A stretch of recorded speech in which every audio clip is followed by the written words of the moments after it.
I thought it was important to go actually inside Ukraine and to try and get to the truth about what's happening there, because as your viewers and yourself will be well aware, the British media reporting is now incredibly restricted. So you have the Times, the Telegraph, the Guardian, the BBC, Channel 4, Sky News, all really producing identikit reports from Kiev and from Lviv, but that don't deviate at all from the government line, from the NATO line on what's happening. So I felt as a journalist, really, it's my job and my duty is to report the truth. The truth matters. So that was why I thought it was important to get in there and report on the ground. And there was a number of stories really that I wanted to check out. I travelled into Lviv in Western Ukraine. I travelled in from Poland, where that crossing is still open. And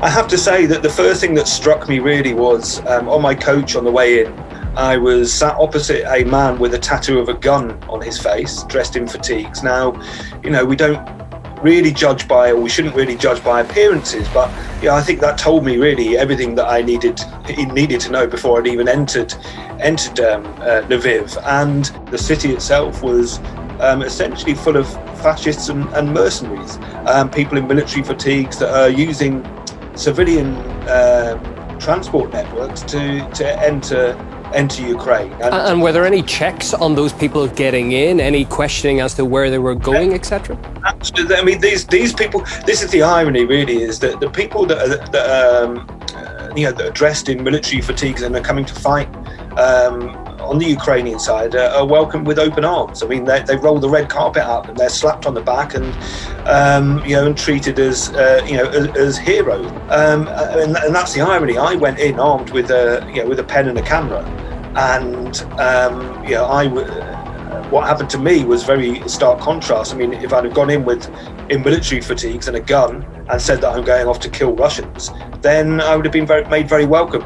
Instead, what happened to me was I was told that, quizzed about my business in Ukraine, told that I was a spy, told that I would be tortured, arrested and tortured, and the indication was possibly worse than that, which means that they would have potentially killed me. Great effort being made to whitewash this or rehabilitate the Azov as either having no influence in Ukraine or